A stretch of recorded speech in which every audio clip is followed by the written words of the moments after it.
Hello, all, and welcome to Are You Hooked?, where we discuss how a TV show captivates an audience. My name is Jennifer Hahn. And I'm Sarah Callan. And we are fascinated by what draws people into a story and want to understand the pieces that get us hooked on a TV show. In this episode, we will be discussing the closing scene of The Last of Us Season 1, Episode 1. This is your spoiler alert, so we're going to dive in and talk about the plot points of the scene and the episode as a whole. So if you haven't seen the episode yet, this is your spoiler alert. All right, Sarah, for this closing scene, quick description on what happens in this scene. Yeah, Joel, Ellie, and Tess are trying to escape, but oh no, there's a soldier there taking a pee break, and he catches them. We learn about Ellie's condition, and we learn that trouble is on the horizon as they start their journey. That was such a good summary. Well done. Thank you. I was on the edge of my seat for that. I was like, yes. What happens after that? Nice. You just have to watch the next episode to find out, you know? Well done. Honestly, from that one, that's the little summary, I'm hooked. Speaking of Are You Hooked? Nailed it. I was just from that little bit. Okay. Well, if you want to watch this scene, we have included the timestamps for it in the show notes. So go check it out. Worth just experiencing the scene again. It's a great scene. So all right, let's dive right in. So, Sarah, does this ending scene of The Last of Us Season 1, Episode 1 make you want to watch the next episode? Yeah, it definitely does. I think for me, the piece that when I initially watched it, and honestly, when I rewatched it today, that made me want to keep watching was the inclusion of the radio and the radio playing Never Let Me Down Again by Depeche Mode, and knowing that that is from the 80s. And we have learned from this episode that an 80s song means trouble. And that song plays as they are escaping out. And then there's that really wide shot of them going into this kind of demolished, abandoned city as this 80s song that means trouble is playing in the background. That hooked me. I wanted to know what trouble was coming and what trouble they were walking into. So for me, that piece of it was super effective in making me want to watch the next episode. What about you? Based on this closing scene, did you want to watch the next episode? Yes, absolutely. I mean, you can't not after this ending scene. It's so good. I think the thing that really got me hooked and just immediately excited to click next episode is the shot of the three of them leaving the gates, and there's a close-up that the shot lingers on the sign that says warning, biological contamination area. And I think that really did it for me. I mean, for most of this episode, we're either in flashback or we spend all of our time in the quarantine zone in the QZ. And so our three main characters that we're following and that we're invested in now have been literally sent out. They've been catapulted into danger. And so I'm concerned for them. I gotta follow them to find out if they are safe or not. And so I think that feeling of momentum and this whole adventure that they were going on and being propelled into, a forward momentum in combination with that sign where danger is out there and waiting for them, I think was really, really effective. So that got me really excited, specifically that shot.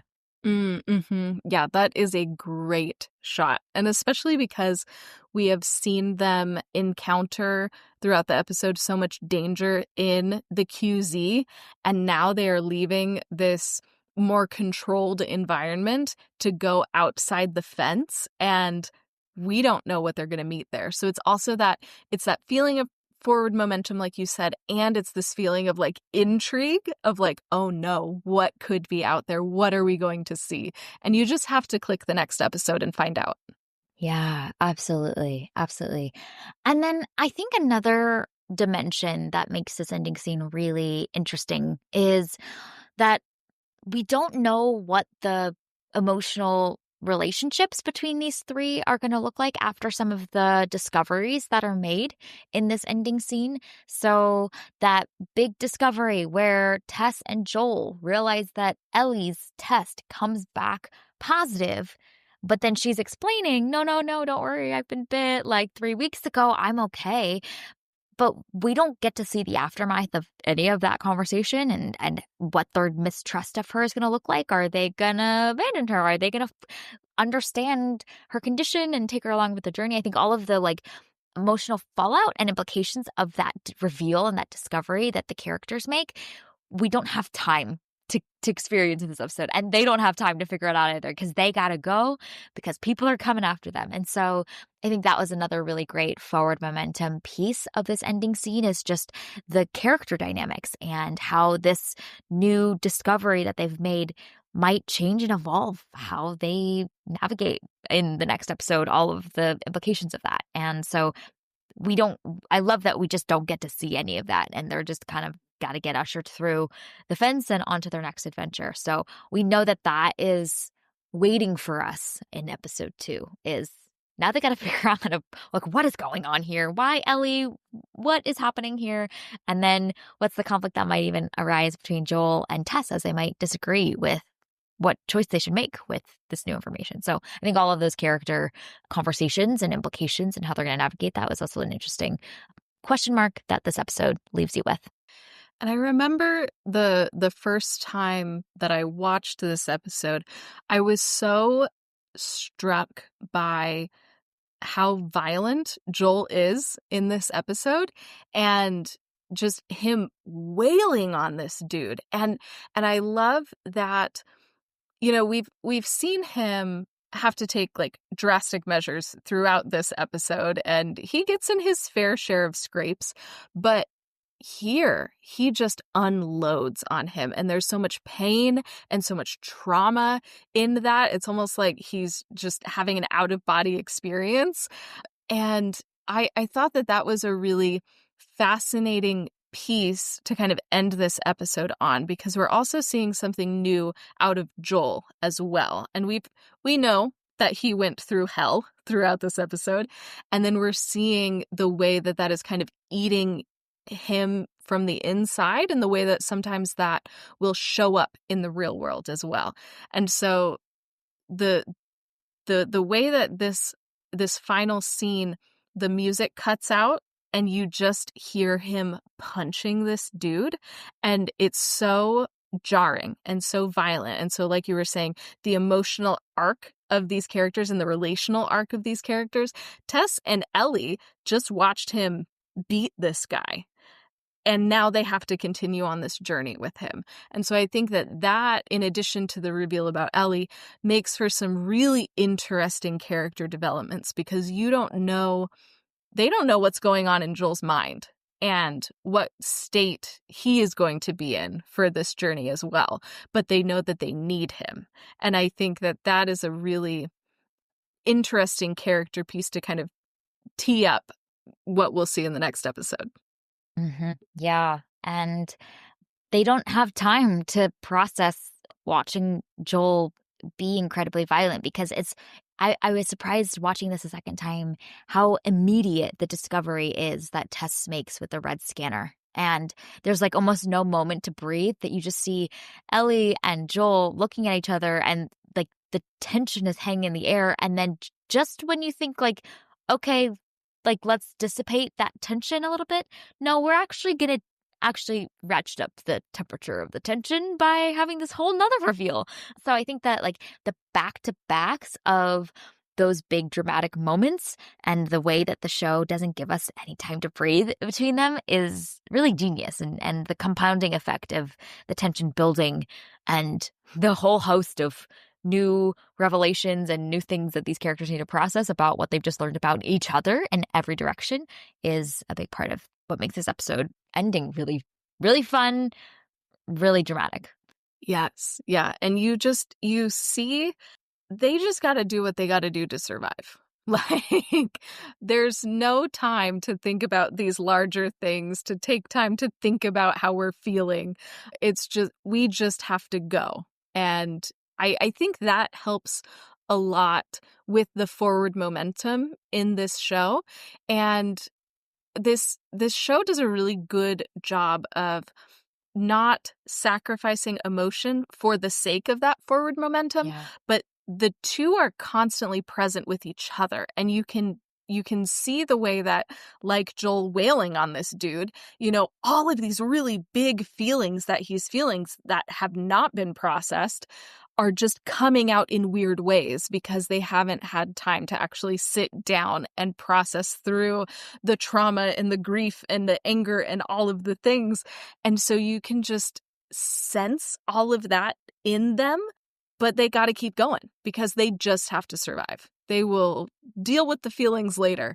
But I love that even in this scene, we see so much of that. We see these high emotions and this sense of forward momentum.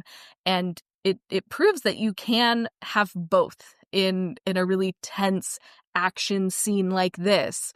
You can do both. And this show does it really, really well. Mm-hmm. Yeah, absolutely. And the trust between the three of them, we as the viewers know, is essential for their literal survival. And there are these two big instances that have just happened back to back at the tail end of this episode where it's just so much room for mistrust and fear to really multiply and spiral quickly between the three of them. And how will the three of them work through all of that so that they can be a team together?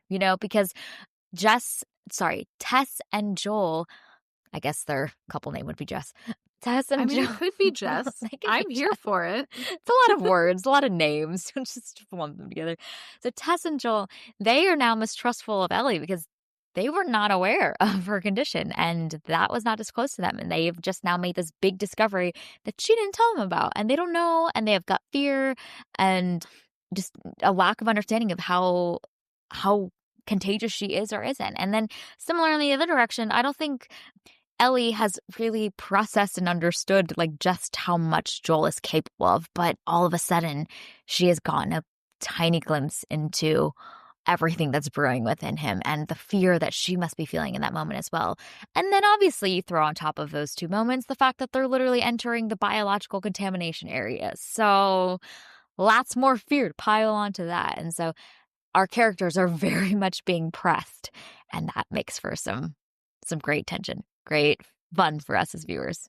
Yes, there's, like you just outlined, there's so many sources of tension, and you have the external tension of the threat of the fungus and people who are dangerous, but then you have the relational tension, then you have the internal turmoil that everybody's dealing with. There's just layers and layers of things to think about and things that will create interesting moments for these characters, whether forced externally or internally. There's just so much here that they were able to create in such a short period of time. That's one of the things that I'm really impressed with this show is it's so efficient. We talked about it in the opening scene of the pilot. It's 3.5 minutes and it sets up the entire rules for this entire show. And then in this 3.5-ish minute final scene, we see the same thing. And there was already so much tension between the characters. We understood some of the dangers that existed. But in this one final scene, they add additional layers that we didn't even know were there. And all of that we are carrying with us into episode 2 and are just gearing up for some danger, tension, some potential explosive moments. It's all set up brilliantly. Yeah, that was so well said. And in conditions and dire situations like this, every ounce and drop of trust or mistrust can multiply so quickly. It multiplies as fast as those fungal creatures multiply, just spirals within an instant. And so everything immediately has such high stakes, and the show does a really great job of bringing so many different dimensions. I really like what you said around there's narrative tension, there's the meta level tension of their safety, then there's also the emotional tension between their relationships together, and all of that is working together in one fell swoop at the end of this episode. So some great stuff. Yeah, they did a great job with this episode. This is a really strong ending scene. Yeah. Really good. Yeah. Really good. All right. Well, this was our discussion of The Last of Us closing scene. You can find it available to stream on Max. We've gushed about this closing scene over the course of this little mini episode, so we recommend checking it out. Thank you for listening to this week's episode of Are You Hooked?, where we discuss how a TV show captivates an audience. You can subscribe to this podcast on Spotify, Apple Podcasts, or wherever you tune into your favorite shows. Drop us a rating and review, letting us know your thoughts about this closing scene. You can connect with us on Instagram, Threads, and Blue Sky at TVNSPod, or email us at tvnspod@gmail.com. We will be back soon to discuss and cover the whole new season of The Last of Us. So this was our little appetizer as we gear up for season 2, which, man, it's gonna be good. Lots more journey and adventure, I'm sure, that is waiting for us as we follow Joel and Ellie and the rest of whoever else we meet along the way. So we're excited to be covering that over the course of this next season. So yeah, we hope you have an amazing week, and we'll talk again with y'all very soon.